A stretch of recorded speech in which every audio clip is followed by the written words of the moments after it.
पता नहीं यार, समझ नहीं आ रहा क्या बोलूं। आंख बंद करके जितना भरोसा कर लिया था नमित मल्होत्रा या फिर नितेश तिवारी के रामायण पे, अब वो फिल्म से पहला रियल मटेरियल देखने के बाद लग रहा है कुछ भी देखे बिना एक्सपेक्टेशन हाई नहीं करनी चाहिए थी। यार 4,000 करोड़ बजट बताया गया है हमें, 2,000 करोड़ पहले पार्ट पे लगने वाले हैं, लेकिन फिर भी कुछ चीजें देखने में नकली या फिर बोल सकते हैं आंखों को चुप क्यों रही है। यहाँ पे मैं आदि पुरुष को इस वाली रामायण से जोड़ने की कोशिश भी नहीं करूंगा। वो पूरी पिक्चर भी उठा लेंगे फिर भी इस रामायण से दिखने वाले एक फ्रेम से भी कम्पीट नहीं कर पाएगी वो। जब ये अनाउंस हुआ था कि एक बार फिर से रामायण पर फिल्म बनने जा रही है जिसे नितेश तिवारी डायरेक्ट करेंगे, रणबीर कपूर श्री राम के रोल में दिखेंगे, मैसिव बजट लगेगा फिल्म पर, तभी से ऑडियंस दो हिस्सों में बट गई थी। किसी को इस बार बनने वाली रामायण पे पूरा भरोसा था तो दूसरी तरफ वाली ऑडियंस ने कुछ देखे बिना ही फिल्म के बारे में नेगेटिव ओपिनियन बनाने शुरू कर दिए थे। रणबीर कपूर को श्री राम के रोल में देखना ही नहीं चाहते थे। उनके सालों पहले बोली गई बातों पे ट्रोल किया जाने लगा उन्हें, पर कहीं ना कहीं एक बात हर किसी को पता थी कि रणबीर कपूर इंसान कैसे है कैसे नहीं उसे साइड करो, पर वो एक्टर ईमानदार है,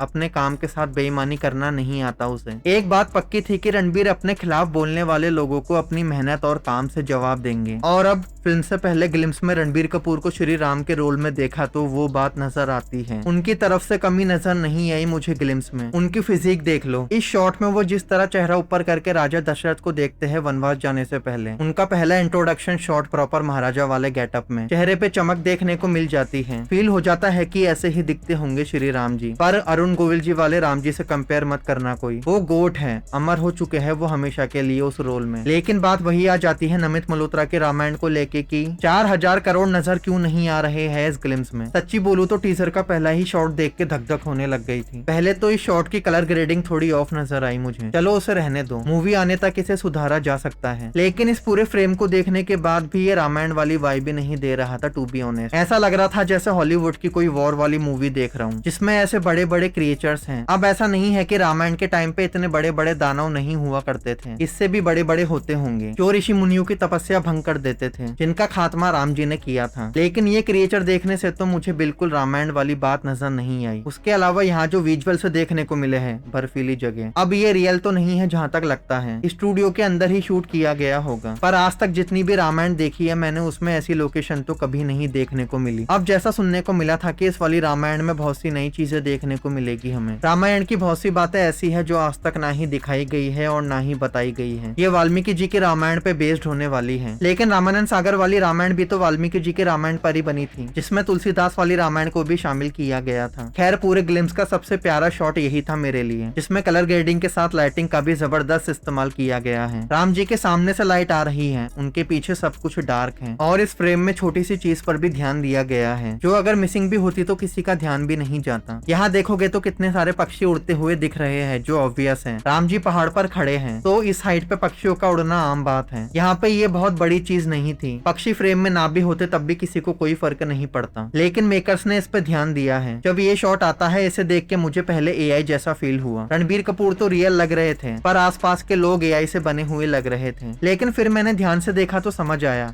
नहीं रियल है। इन्होंने एक्चुअल सेट लगाया था जिसकी पिक्चर्स भी लीक हो गई थी शुरू में, लेकिन फिर मामला खराब हो जाता है इसके अगले सीन को देख के। मुझे समझ नहीं आ रहा एक्शन को लेके ये लोग किस तरफ गए हैं। यहाँ राम जी पेड़ से लटक के उल्टी तरफ जा रहे हैं, यहाँ बैक फ्लिप मार रहे हैं। यार ऐसा पहले कभी ना देखा ना सुना राम जी को लेके। उन्होंने असुरों का विनाश किया था, लेकिन उल्टी छलांगे लगाना ये सब एक आदि पुरुष के टाइम पर देखा था और अब एक इस वाली रामायण के टाइम पर देख रहा हूँ। ऊपर से पता नहीं कहाँ से क्रिएचर से ढूंढ के निकाले हैं इन्होंने। ये तो रामायण काल के असुर जैसे लग भी नहीं रहे हैं। इस तरह के दैत्य दानव सिर्फ हॉलीवुड की फिल्मों में ही देखे हैं। वाटरफॉल वाला सीन खूबसूरत लगता है, होने को ये वीएफएक्स है लेकिन रियल जैसा लग जाए इतना अच्छा काम किया है। यहाँ ऊपर से लिया गया शॉट जब राम जी वनवास जाने से पहले राजा दशरथ जी से मिलने आएंगे, इस शॉट को देखो, लाइट सिर्फ राम जी, सीता जी और लक्ष्मण जी पे ही नजर आ रही है, बाकी की प्रजा पर अंधेरा दिख रहा है। यहाँ पे साइड में आग जला रखी है और यहाँ रथ के ऊपर मशाल जैसा कुछ जला रखा है। जबरदस्ती ओवर एक्सपोज करने की कोशिश नहीं की गई है। अब सोच के देखो अगर इन दोनों शॉट्स में सब कुछ ओवर एक्सपोज हो जाता तो